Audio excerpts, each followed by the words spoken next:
গেল কয়েকদিনে সারা বাংলাদেশে বিভিন্ন ধরনের চাঁদাবাজি, লুটপাট, গ্রুপিং, দ্বন্দ্ব, প্রভাব বিস্তারকে কেন্দ্র করে বিএনপির বেশ কয়েকজন নেতা মারা গেছেন, কর্মীও মারা গেছেন, আহত হয়েছেন অনেকে, হাসপাতালে কাতরাচ্ছেন।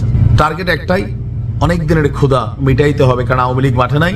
এই খালি জায়গাগুলো, চাঁদাবাজি লুটপাটের জায়গাগুলোতে পরিপূর্ণ করতে হবে। তবে দলের একদম ঊর্ধ্বতন পর্যায় থেকে এই বিষয়গুলোকে একদম জিরো টলারেন্সে কিন্তু রাখা হচ্ছে। ইভেন আপনি দেখেন রিজভী সাহেব তিনি বিএনপির একজন নেতাকে গ্রেপ্তার করার জন্য থানার ওসিরে ফোন দিয়েছে। সো দলের একদম হাইকমান্ড তারেক রহমান থেকে শুরু করে বাকিরা কিন্তু চেষ্টা করছেন, কিন্তু লোকাল এরিয়াগুলোতে, আমার আপনার এলাকায় রিক্সাওয়ালা, সিএনজিওয়ালা, বাসওয়ালা, তারপর হচ্ছে এলাকার ভাদাইম্যা, তারপর ধরেন এলাকার মধ্যে কোনো কাজকর্ম না একটা শ্রেণী আছে, এরা আওয়ামী লীগের যে শূন্যস্থান লুটপাটের এই জায়গাটাকে দখলের জন্য অনেক চেষ্টা করছে। আর প্রতিদিন আমরা বিভিন্ন ভিডিও ফুটেজ দেখছি, এতে বিএনপির যেমন জনসমর্থন কমছে, তেমনি দলটি আগামী দিনে ক্ষমতায় যাওয়ার পরে কি ঘটতে পারে বাংলাদেশে এই নিয়ে অনেকের মধ্যে শঙ্কা তৈরি হয়েছে। তবে যেহেতু রাজনীতিতে নতুন নাম লিখেছে জাতীয় নাগরিক পার্টি, তারা এই ইস্যুটারই বারবার কাজে লাগাচ্ছে। তবে জাতীয় নাগরিক পার্টির নেতাদের বক্তব্যগুলোকে আবার সবাই পজিটিভ নিচ্ছে না, কারণ তুমি যে ভূত তারাবা সরিষা হিসাবে জাতীয় নাগরিক কমিটির যে পার্টির যে প্রধান স্টেজ ছিল বৈষম্য বিরোধী, এদের বিরুদ্ধে প্রতিদিন এখন দুই একটা নিউজ আসতেছে চাঁদাবাজির।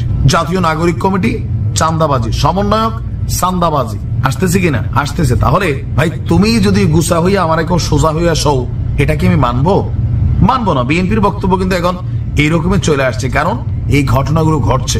আর এই টোটাল ঘটনার পরেও আমাদের জাতীয় নাগরিক পার্টির যারা একদম মুখ্য আলোচক আছেন, যাদের কথা দেশ শুনে, হাসনাত আব্দুল্লাহ, তিনি গতকালকে একটা বক্তব্য দিয়েছেন, যদিও এটা নিয়ে নানান মিশ্র প্রতিক্রিয়া বিএনপির পক্ষ থেকে আছে।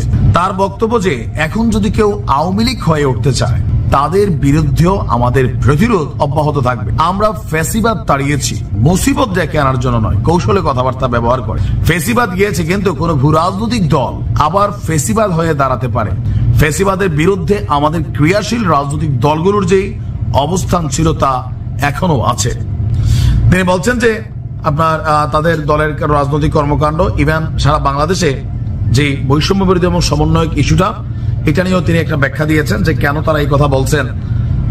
যদি কেউ অপকর্ম করে তাহলে এই পরিচয় দিয়া তাদেরকে পুলিশে দিয়ে দেওয়ার জন্য তিনি আহ্বান জানিয়েছেন। এই বক্তব্যটাকে কাউন্টার করেছে বিএনপি, যে তোমরা এই মুসিবত বলতে কারে বুঝাইতে চাও, হোয়াট ডু ইউ মিন? হাসনাদের বক্তব্য একটা দল, কোন সেই দল?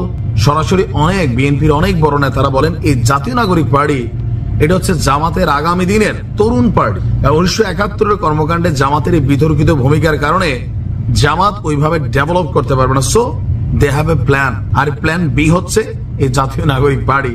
বিএনপির অনেক বড় বড় নেতারা আপনারা দেখবেন যে তারা কিন্তু এই কথাগুলো বলার চেষ্টা করে যে এই টিমটা কিন্তু জামাতের টিম। এখন তারা প্রতিরোধ করবে, এই যে প্রতিরোধের ভাষা, সেই ভাষাটা কি বিএনপি মনে করছে যে আমাদেরকে কি হালকা পাইছো, আমরা কিন্তু এত আবার চুপ করেও থাকবো না, এরকম ওয়ার্নিংও কিন্তু বিএনপির পক্ষ থেকে আসছে। তবে হাসনাত আব্দুল্লাহ, সার্জিস আলম, নাহিদ ইসলাম, আসিফরা তারা যখন কথা বলেন, মনে হয় যে এই এখনই সারা বাংলাদেশের জান্নাত বানাই ফেলবে, বেহেশত। আদৌ কি সম্ভব? সম্ভব না। দেখেন, যত চেষ্টাই করুক সম্ভব না। কেন? আমি আপনি, এই যে আমরা কোথাও একটু চান্স পাইলে ভাই লুটপাট, ধান্দাবাজি আমরা নিজেরাই শুরু করি। রাজনৈতিক নেতারা করলে, কর্মীরা করলে আমরা সমালোচনা করি, কিন্তু আমার আপনার হাতে একটু চান্স আসলে মোট কথা 5 মিনিটে কাম সাইরা দিই। ইদানিং বাংলাদেশের ঘটনাগুলো দেখছেন না, সব কি বিএনপি নেতা কর্মীরা করছে? না, আমি আপনি তো করছি, আমাদের পরিবারও তো করছে। যে যেখানে ধান্দা মেলিতে পারতেছে ধান্দায় ব্যস্ত। তবে হাসনাতদের এমন বক্তব্যে বিএনপির একদম আতে ঘা লাগার মতন অবস্থা তৈরি হচ্ছে, যে মুসিবত ডাকছে, কখনো ডাকতেছে যে একদল পালাইছে আরেক দল খাইতে আইছে। এই যে শব্দগুলা, এগুলা বিএনপির কাছে খুবই অপমানজনক শব্দ হিসাবেই বিএনপি মনে করে। যে একটা বালুটার সরাইতে পারো নাই তোমরা, একটা ব্যানার ধরার 6 জন লোক ছিল না, এই শব্দগুলো নিয়ে বিএনপির আপত্তি। বিএনপির কথা হচ্ছে যে তোমরা রাজনৈতিক দল হিসাবে তোমাদের এথিক্স থাকবে, সমালোচনা করবা, কিন্তু কোন দলকে বা কোন ব্যক্তিকে অপমান করে নয়।